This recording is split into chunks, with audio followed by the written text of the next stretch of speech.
Are you ready to unwind and solve a captivating mystery? Tonight, let the legendary Sherlock Holmes guide you into a restful sleep with The Adventure of the Copper Beeches. You clicked for a calming audiobook that helps you sleep, and that's exactly what you'll get.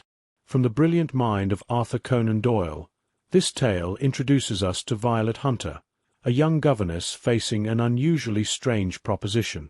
Her new employers, the Rucastles, demand she cut her beautiful hair short and wear a specific electric blue dress at certain times, for reasons unknown.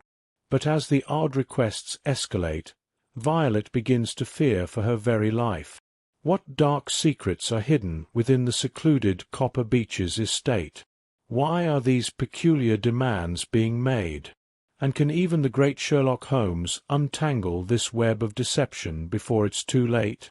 Our unique blend of gentle red visuals and a tranquil narration style is specifically designed to soothe your mind, ease your eyes, and guide you effortlessly into a deep, peaceful sleep while you listen to every twist and turn. So dim the lights, get comfortable, and prepare to be lulled into slumber by a master storyteller. If you enjoy this journey into mystery and relaxation, please take a moment to like this video, leave a comment telling us your favorite Sherlock Holmes tale, and subscribe to our channel for more calming classic audiobooks. The Adventure of the Copper Beeches. To the man who loves art for its own sake, remarked Sherlock Holmes, tossing aside the advertisement sheet of the Daily Telegraph, it is often in its least important and lowliest forms that the keenest pleasure is found. It pleases me, Watson, to observe that you have grasped this truth.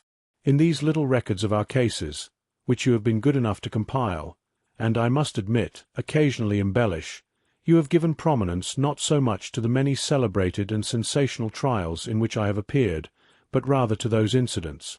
These incidents, though trivial in themselves, have allowed for the exercise of those faculties of deduction and logical synthesis which I have made my special province. And yet, I said, smiling, I cannot quite consider myself absolved from the charge of sensationalism, which has been levelled against my records.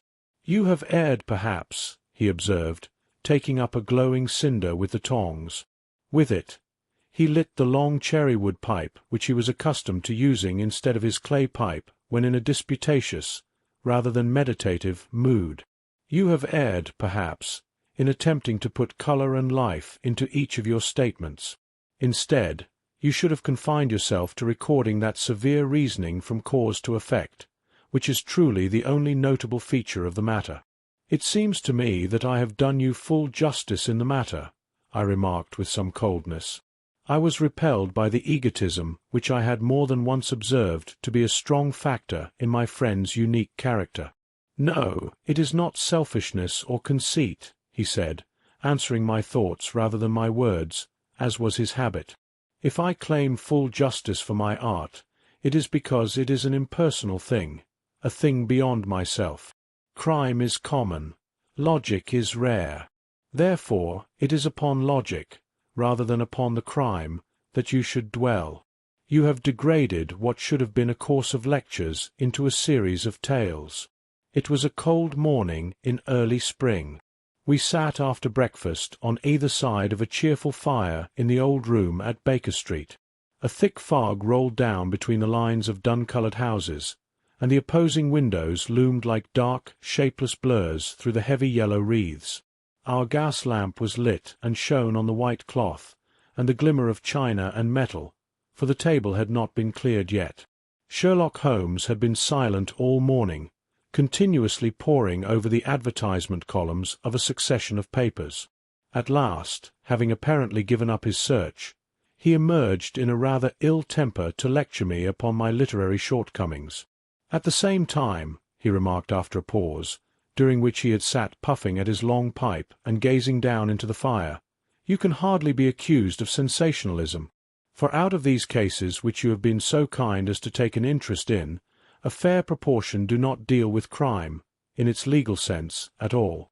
The small matter in which I endeavoured to help the King of Bohemia, the singular experience of Miss Mary Sutherland, the problem connected with the man with the twisted lip, and the incident of the noble bachelor, all were matters outside the realm of law. But in avoiding the sensational, I fear you may have bordered on the trivial. The outcome may have been so, I answered, but the methods, I maintain, were novel and interesting.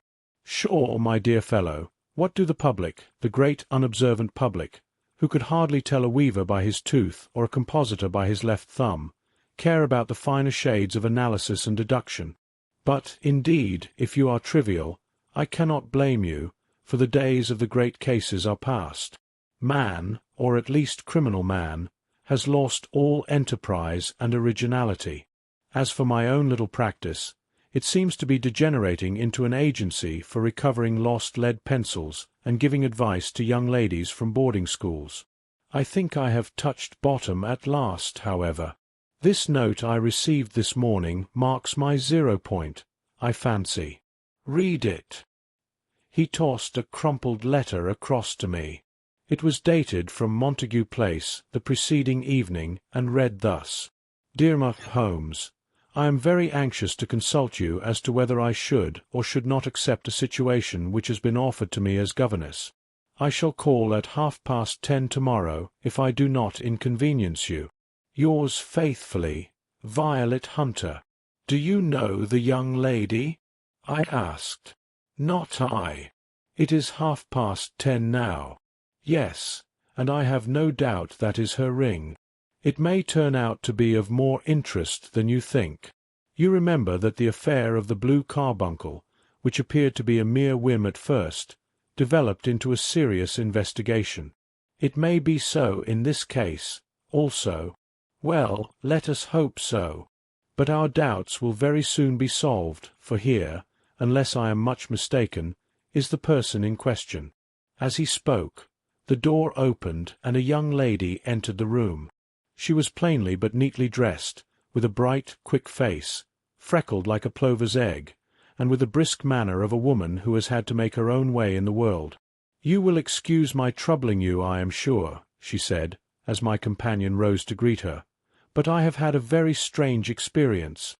As I have no parents or relations of any sort from whom I could ask advice, I thought that perhaps you would be kind enough to tell me what I should do.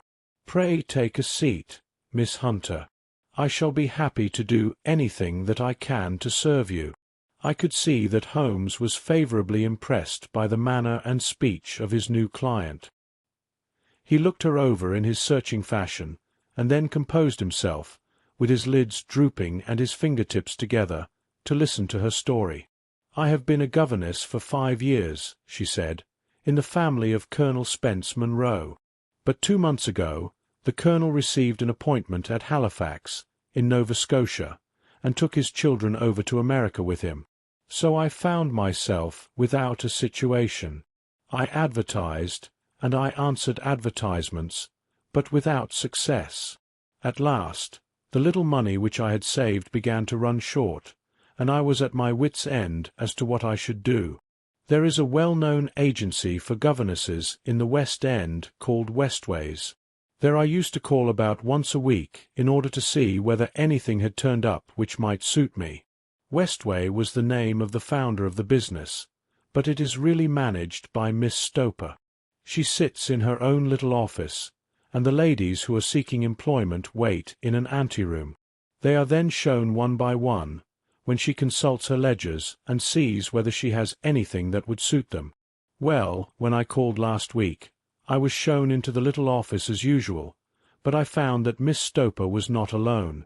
A prodigiously stout man with a very smiling face and a great heavy chin, which rolled down in fold upon fold over his throat, sat at her elbow. He had a pair of glasses on his nose, and was looking very earnestly at the ladies who entered. As I came in, he gave quite a jump in his chair, and turned quickly to Miss Stoper. "That will do," he said. "I could not ask for anything better. Capital! Capital!" He seemed quite enthusiastic, and rubbed his hands together in the most genial fashion. He was such a comfortable-looking man that it was quite a pleasure to look at him. "You are looking for a situation, miss?" he asked. "Yes, sir." "As governess?" "Yes, sir." "And what salary do you ask?" I had £4 a month in my last place with Colonel Spence Munro. My accomplishments, sir, may be less than you imagine, I said. A little French, a little German, music and drawing. Tut, tut, he cried. This is all quite beside the question. The point is, have you or have you not the bearing and deportment of a lady? There it is in a nutshell. If you have not, you are not fit for the rearing of a child who may some day play a considerable part in the history of the country. But if you have, why, then, how could any gentleman ask you to condescend to accept anything under 3 figures? Your salary with me, madam, would commence at £100 a year. You may imagine, Mr. Holmes, that to me, destitute as I was, such an offer seemed almost too good to be true. The gentleman, however, seeing perhaps the look of incredulity upon my face, opened a pocket-book and took out a note. "It is also my custom," he said, smiling in the most pleasant fashion until his eyes were just 2 little shining slits amid the white creases of his face, "to advance to my young ladies half their salary beforehand, so that they may meet any little expenses of their journey and their wardrobe." It seemed to me that I had never met such a fascinating and so thoughtful man. As I was already in debt to my tradesman, the advance was a great convenience. And yet, there was something unnatural about the whole transaction which made me wish to know a little more before I quite committed myself. "May I ask where you live, sir?" I said. "Hampshire. Charming rural place. The Copper Beeches, 5 miles on the far side of Winchester. It is the most lovely country, my dear young lady, and the dearest old country house." "And my duties, sir? I would be glad to know what they would be." "One child, one dear little romper just 6 years old. Oh, if you could see him killing cockroaches with a slipper. Smack, smack, smack. 3 gone before you could wink." He leaned back in his chair and laughed until his eyes seemed to disappear into his head. I was a little startled at the nature of the child's amusement, but the father's laughter made me think that perhaps he was joking. "My sole duties, then," I asked, "are to take charge of a single child?" "No, no, not the sole, not the sole, my dear young lady," he cried. "Your duty would be, as I am sure your good sense would suggest, to obey any little commands my wife might give, provided always that they were such commands as a lady might with propriety obey. You see no difficulty, eh? I should be happy to make myself useful." "Quite so. In dress, now, for example. We are faddy people, you know, faddy but kind-hearted. If you were asked to wear any dress which we might give you, you would not object to our little whim." "Eh?" "No," I said, considerably astonished at his words. "Or to sit here, or sit there, that would not be offensive to you?" "Oh, no." "Or to cut your hair quite short before you come to us?" I could hardly believe my ears. As you may observe, Mr. Holmes, my hair is somewhat luxuriant, and of a rather peculiar tint of chestnut. It has been considered artistic.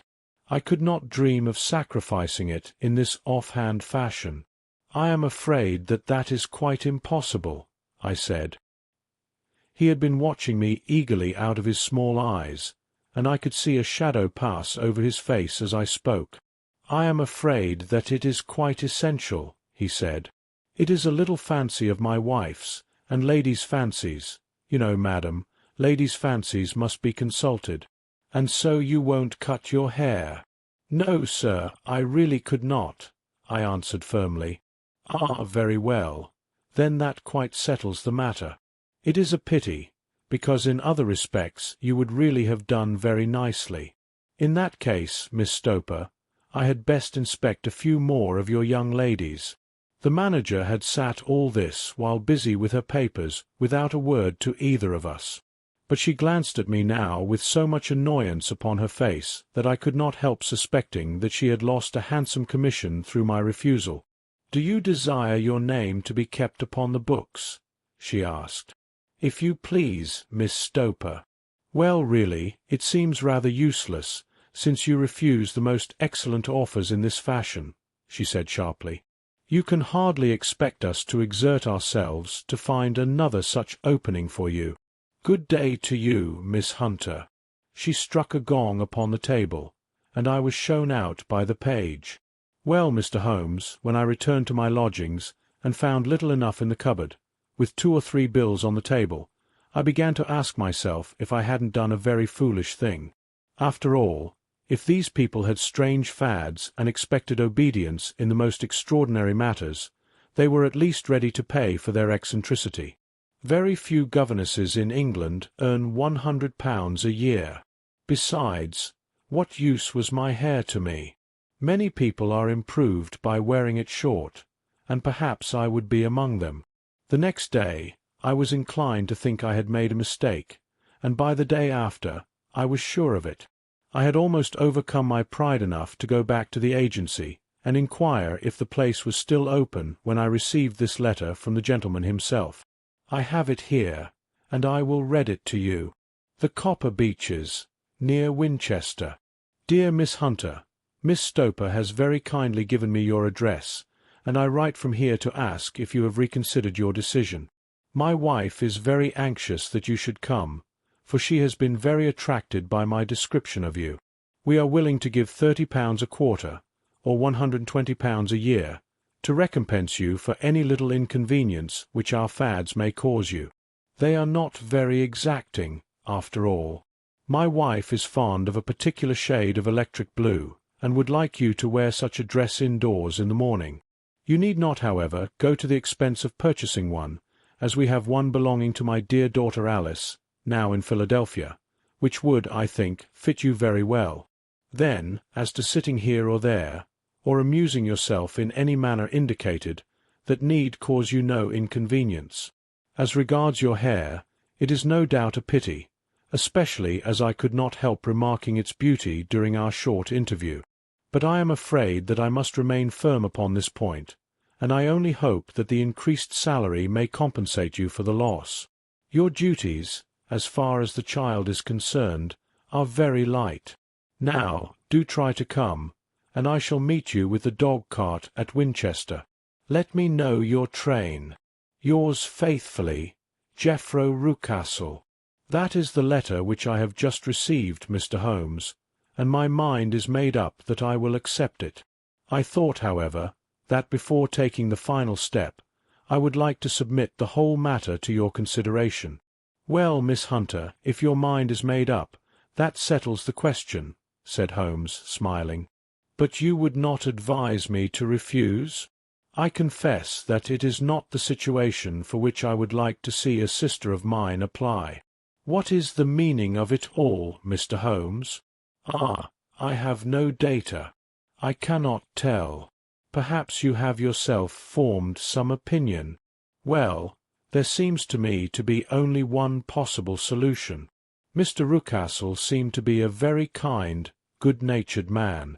Is it not possible that his wife is a lunatic, that he desires to keep the matter quiet for fear she should be taken to an asylum, and that he humours her fantasies in every way to prevent an outbreak? That is a possible solution. In fact, as matters stand, it is the most probable one. But in any case, it does not seem to be a nice household for a young lady. But the money, Mr. Holmes, the money. Well, yes, of course the pay is good, too good.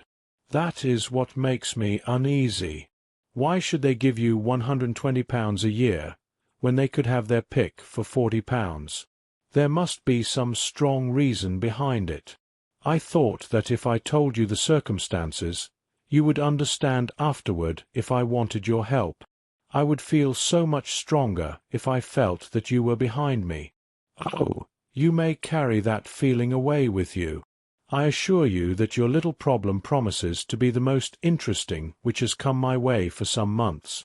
There is something distinctly novel about some of its features.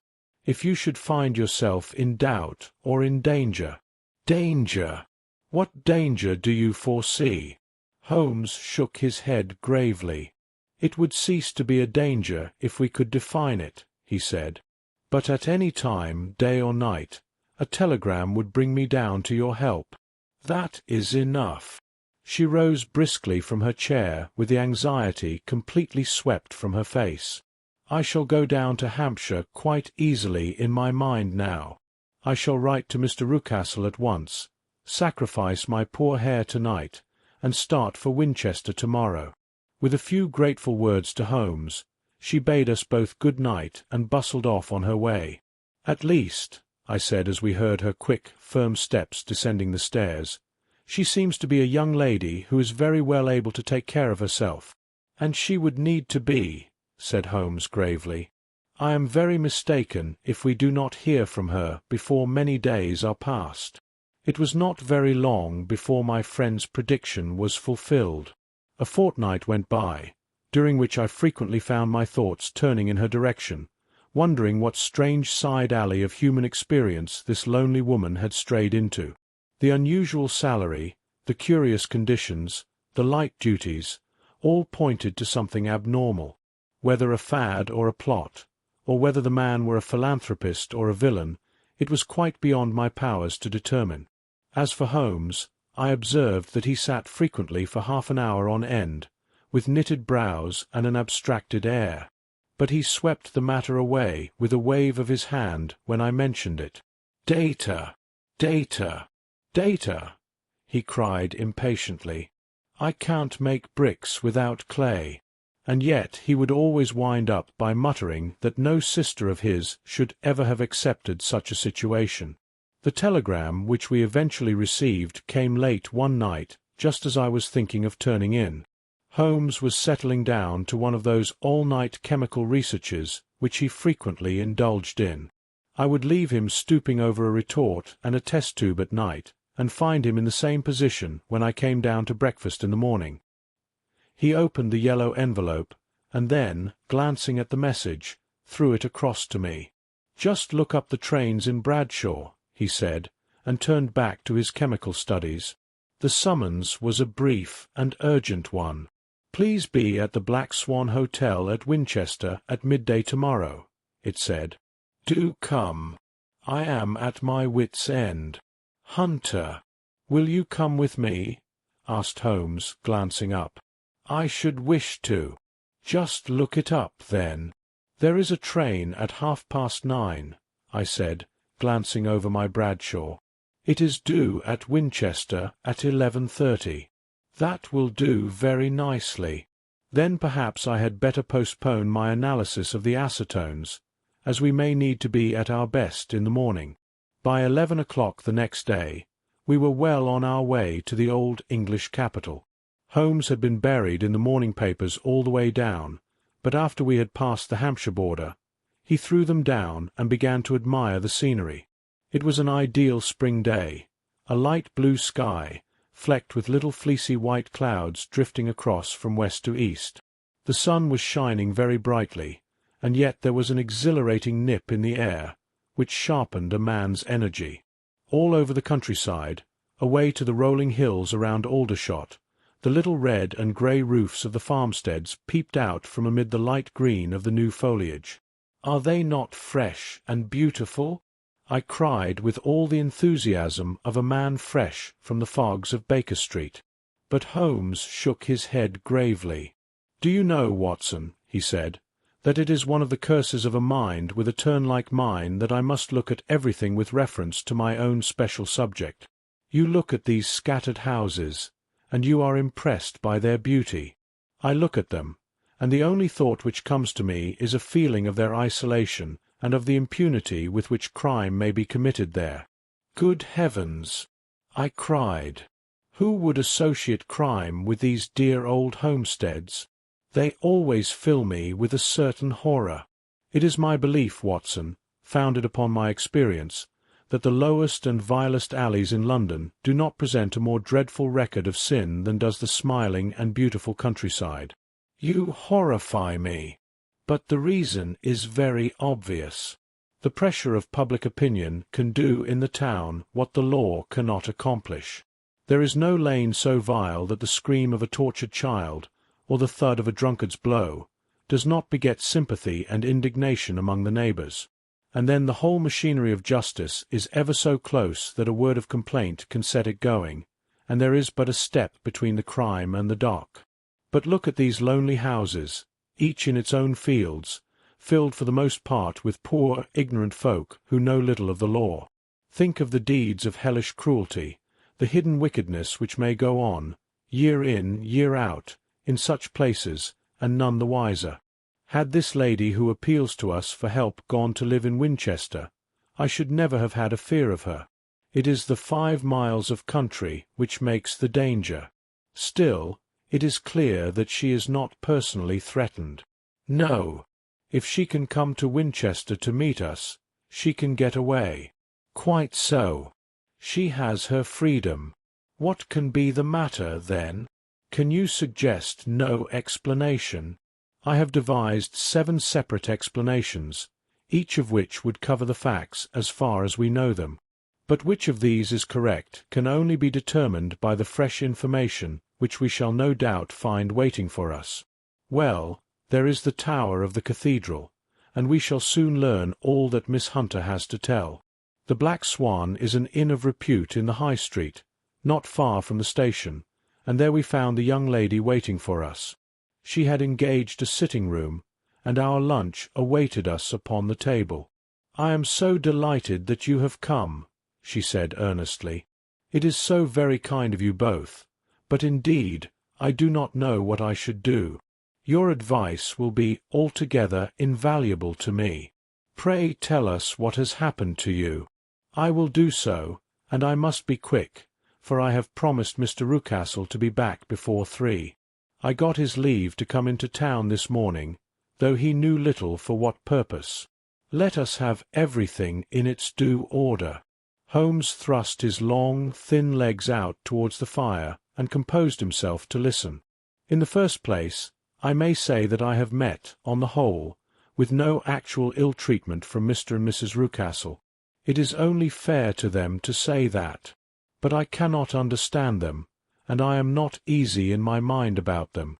"What can you not understand?" "Their reasons for their conduct. But you shall have it all just as it occurred. When I came down, Mr. Rucastle met me here and drove me in his dog-cart to the Copper Beeches. It is, as he said, beautifully situated, but it is not beautiful in itself, for it is a large square block of a house, whitewashed, but all stained and streaked with damp and bad weather. There are grounds around it, woods on 3 sides, and on the 4th, a field which slopes down to the Southampton High Road, which curves past about 100 yards from the front door. This ground in front belongs to the house, but the woods all around are part of Lord Southerton's preserves.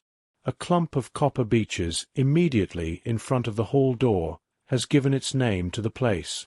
I was driven over by my employer, who was as amiable as ever, and was introduced by him that evening to his wife and the child.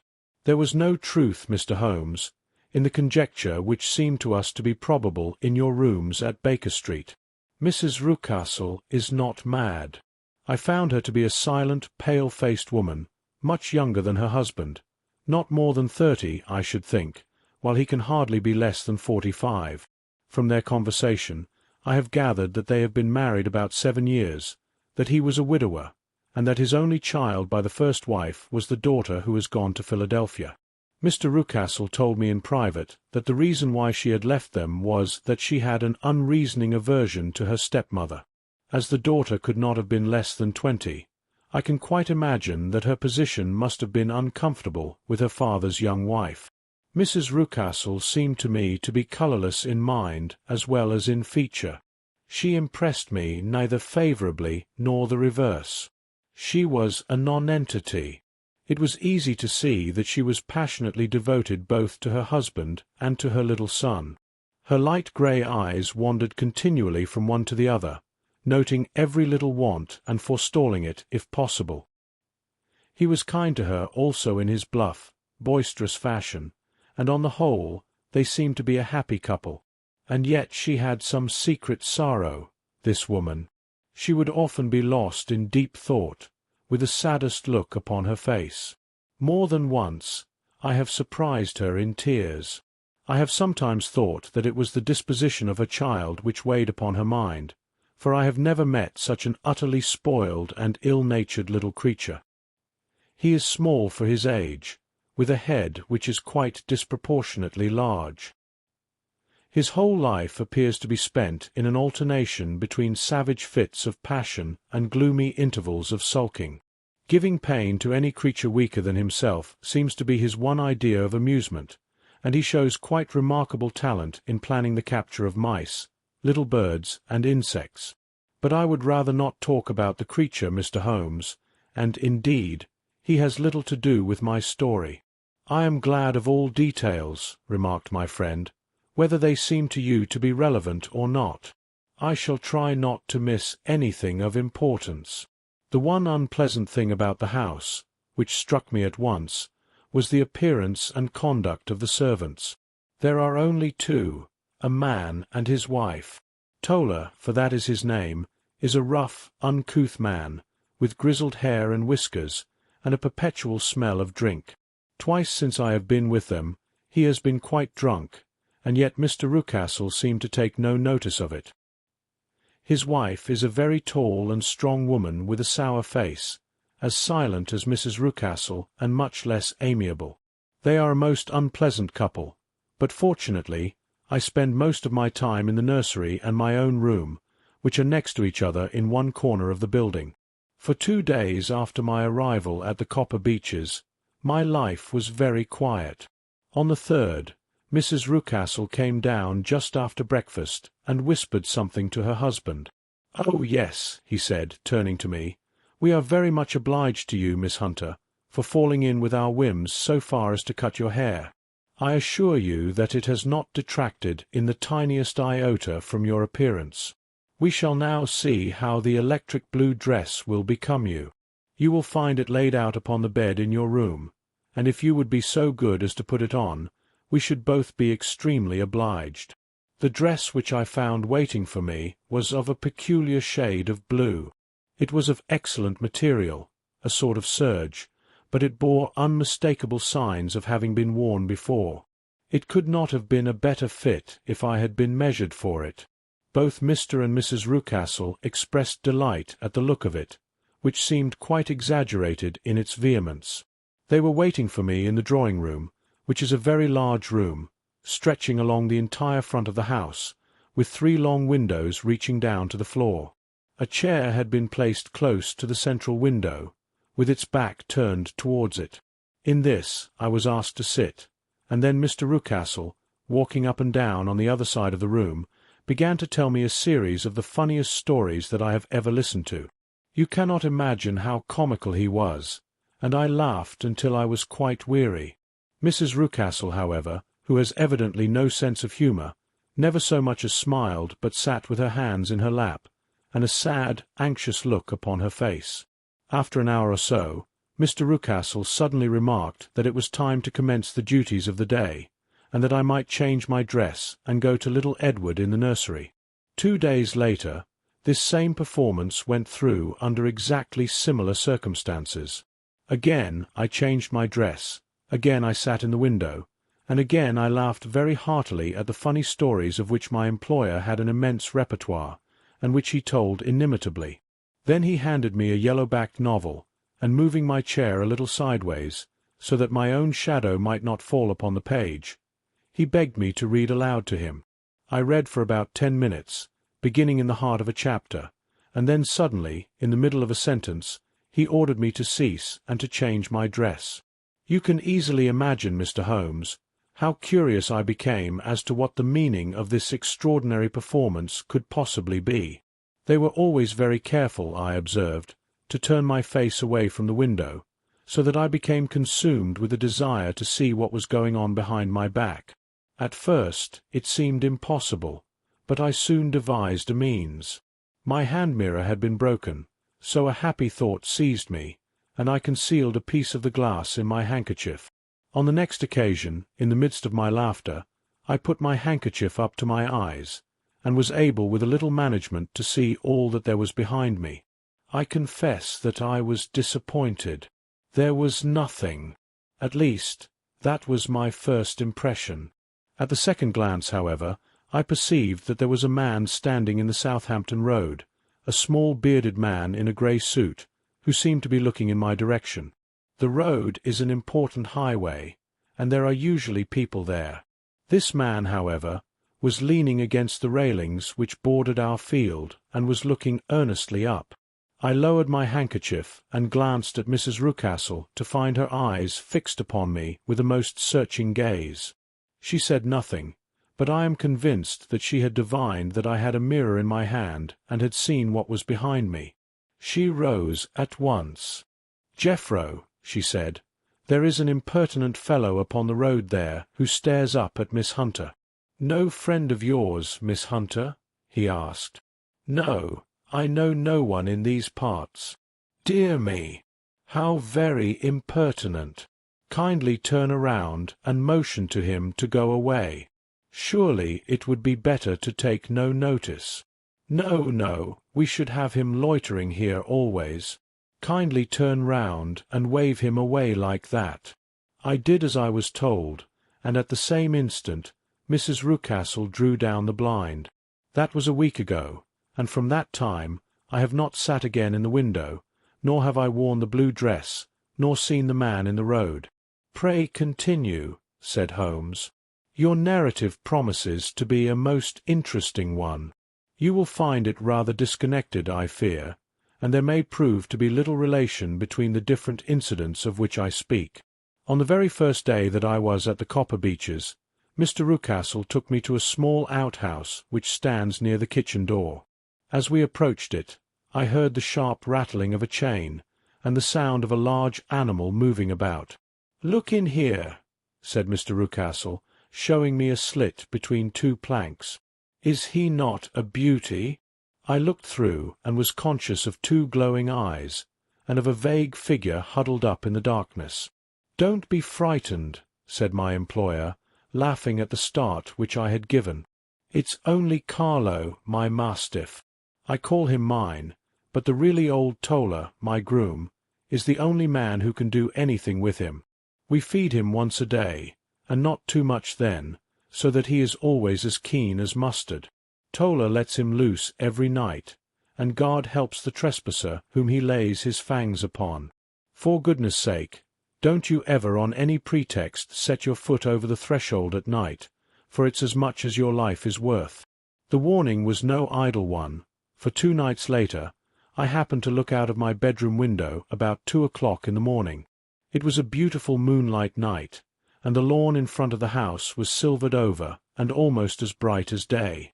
I was standing, wrapped in the peaceful beauty of the scene, when I became aware that something was moving under the shadow of the Copper Beeches. As it emerged into the moonshine, I saw what it was. It was a giant dog, as large as a calf, tawny-tinted, with a hanging jowl, black muzzle, and huge projecting bones. It walked slowly across the lawn and vanished into the shadow upon the other side. That dreadful sentinel sent a chill to my heart, which I do not think that any burglar could have done. And now I have a very strange experience to tell you. I had, as you know, cut off my hair in London, and I had placed it in a great coil at the bottom of my trunk.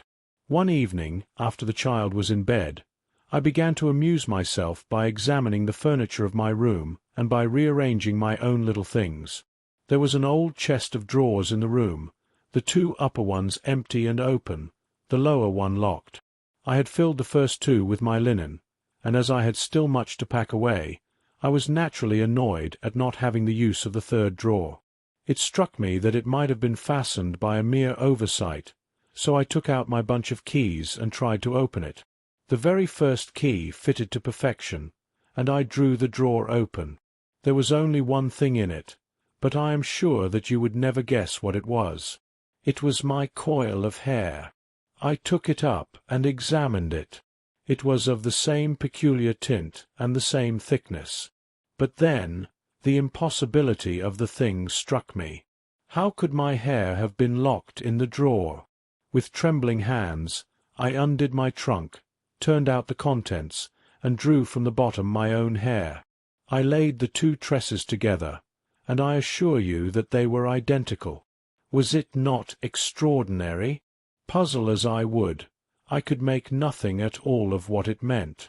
I returned the strange hair to the drawer, and I said nothing of the matter to the Rucastles, as I felt that I had put myself in the wrong by opening a drawer which they had locked. I am naturally observant, as you may have remarked, Mr. Holmes, and I soon had a pretty good plan of the whole house in my head. There was one wing, however, which appeared not to be inhabited at all.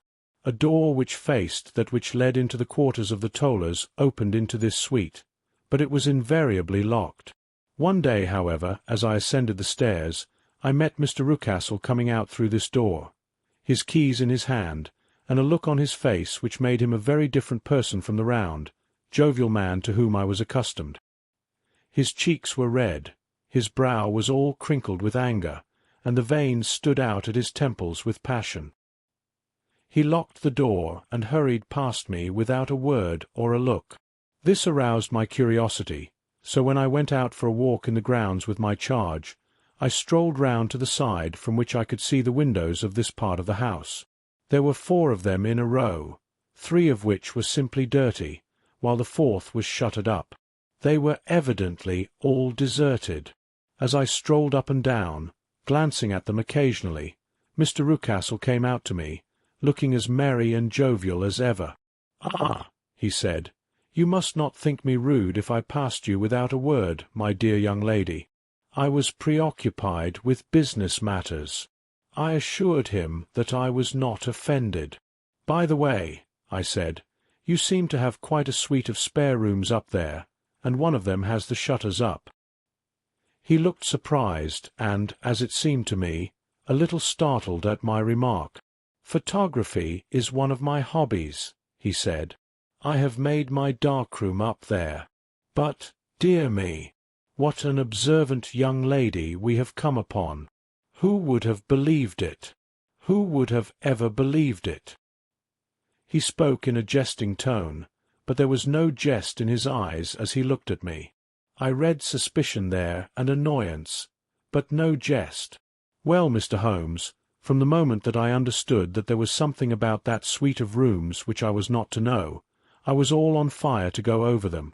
It was not mere curiosity, though I have my share of that.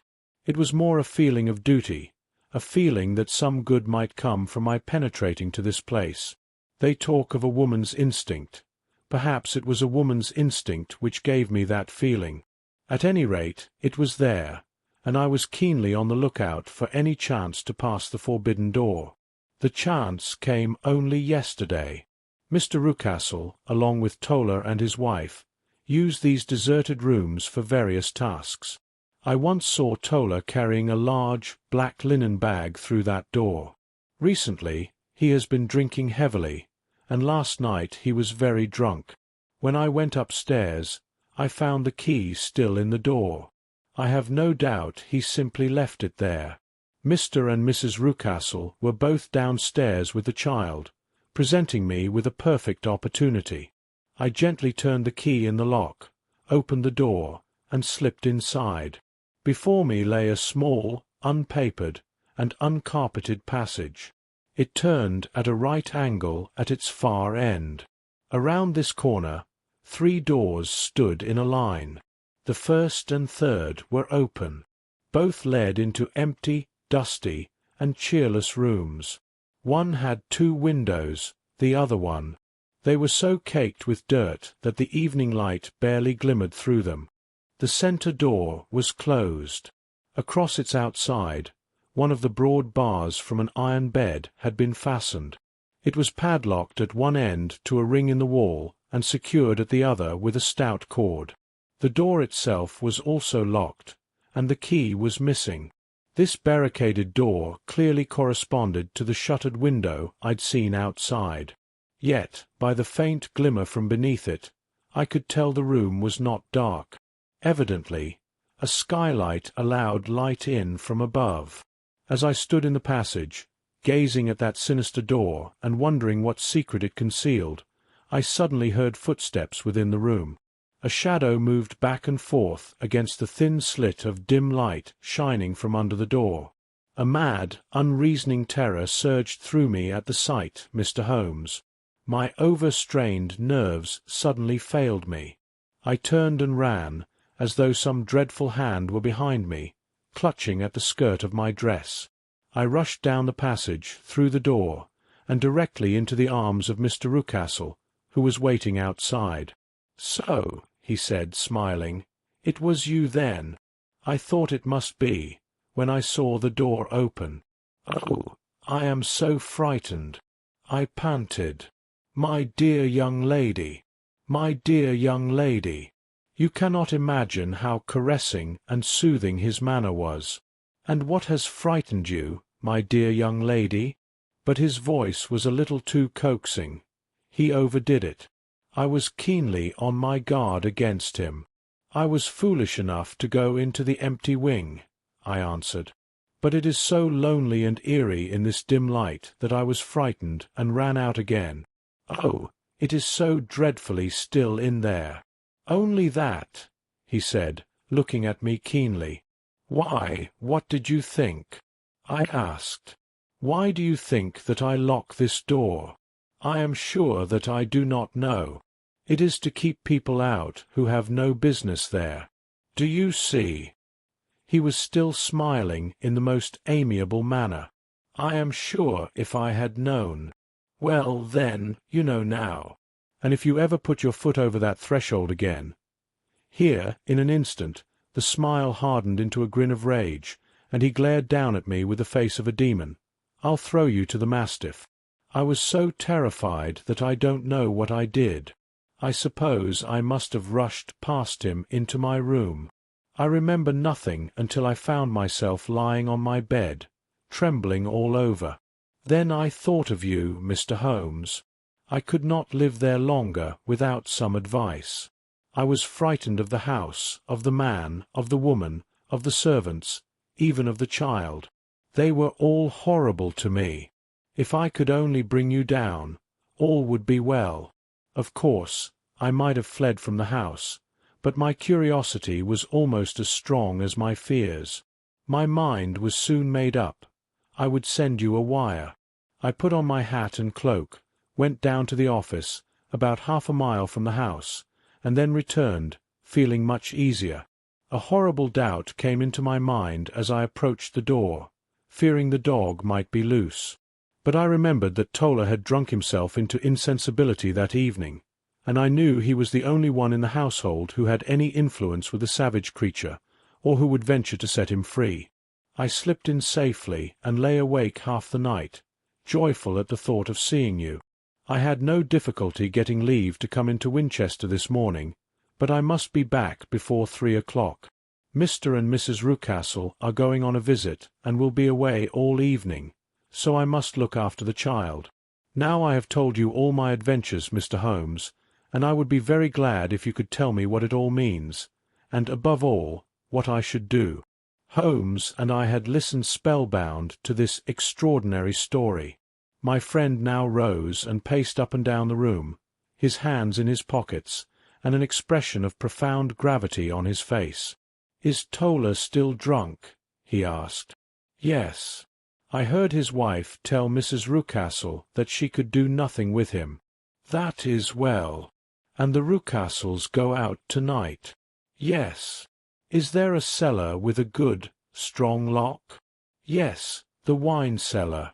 "You seem to me to have acted throughout this matter like a very brave and sensible girl, Miss Hunter. Do you think you could perform one more feat? I should not ask it of you if I did not think you a truly exceptional woman." "I will try." "What is it?" "We shall be at the Copper Beeches by 7 o'clock, my friend and I. The Rucastles will be gone by that time, and Toller will, we hope, be incapacitated. There only remains Mrs. Toller, who might raise the alarm.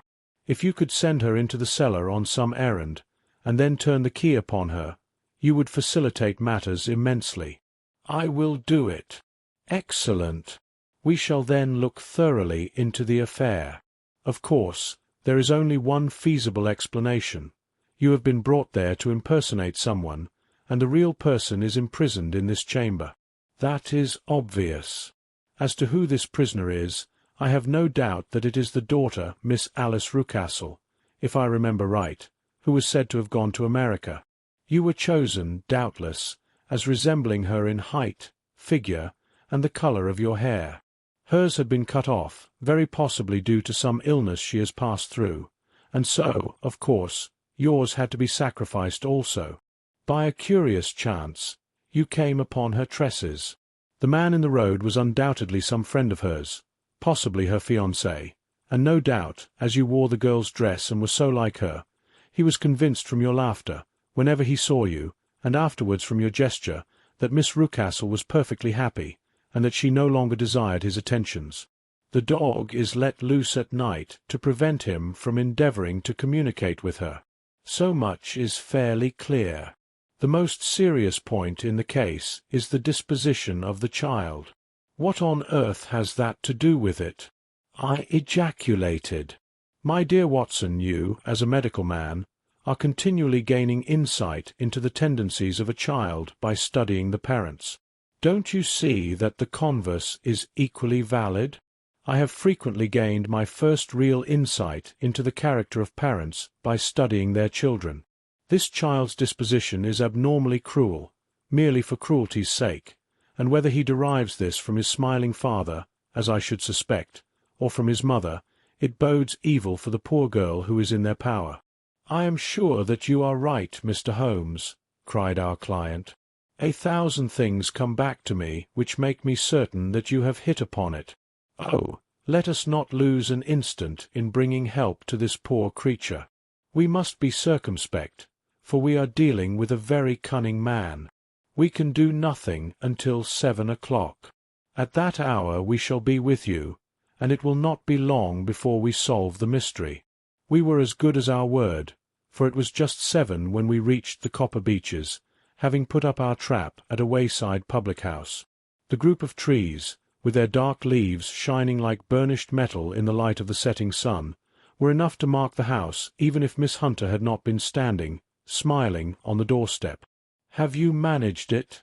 asked Holmes. A loud thudding noise came from somewhere downstairs. "That is Mrs. Toller in the cellar," she said. "Her husband lies snoring on the kitchen rug. Here are his keys, which are duplicates of Mr. Rucastle's."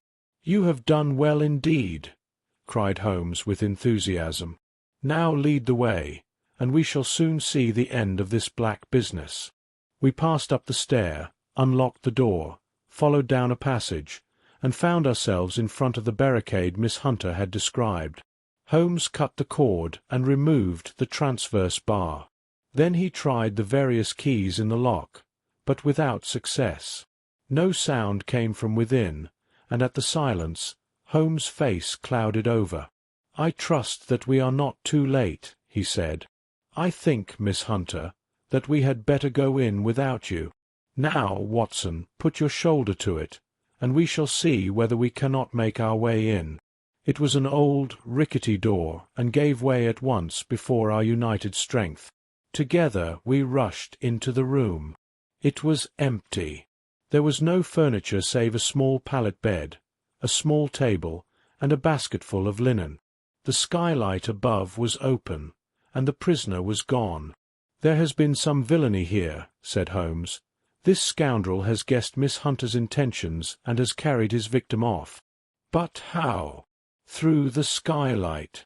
We shall soon see how he managed it."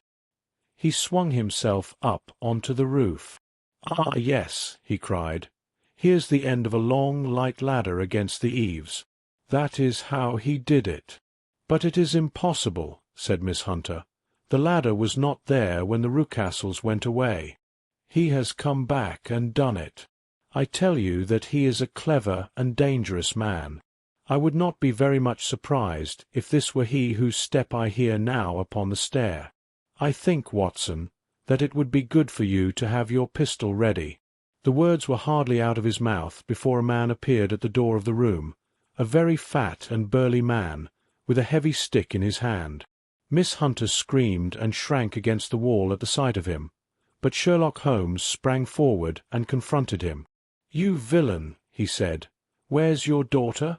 The fat man cast his eyes around, and then up at the open skylight.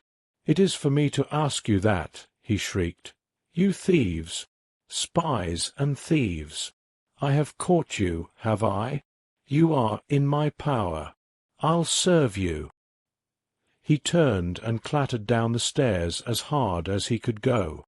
"He's gone for the dog," cried Miss Hunter. "I have my revolver," I said. "Better close the front door," cried Holmes, and we all rushed down the stairs together. We had hardly reached the hall when we heard the baying of a hound, and then a scream of agony, with a horrible worrying sound which it was dreadful to listen to.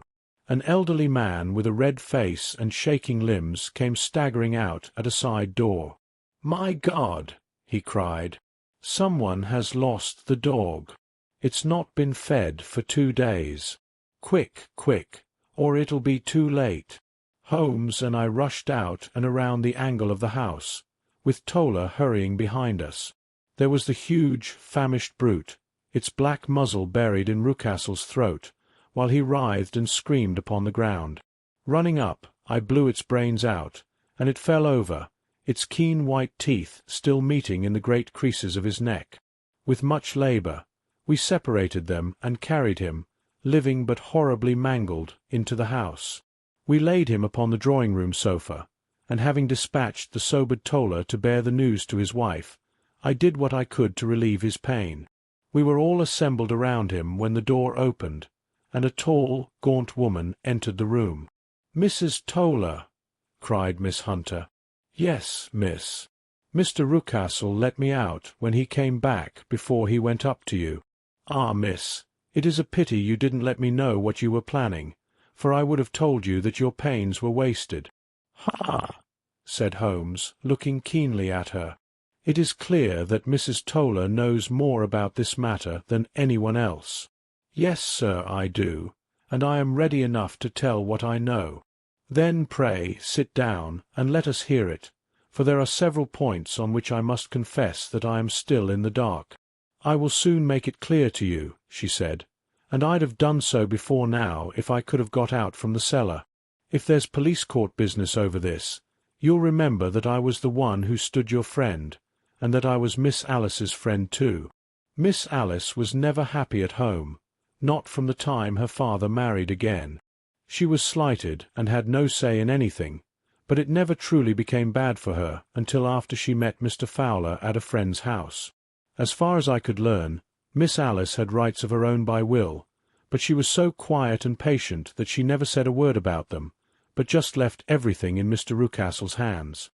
He knew he was safe with her, but when there was a chance of a husband coming forward who would ask for all that the law would give him, then her father thought it time to put a stop to it. He wanted her to sign a paper, so that whether she married or not, he could use her money. When she wouldn't do it, he kept on worrying her until she got brain fever, and for 6 weeks was at death's door.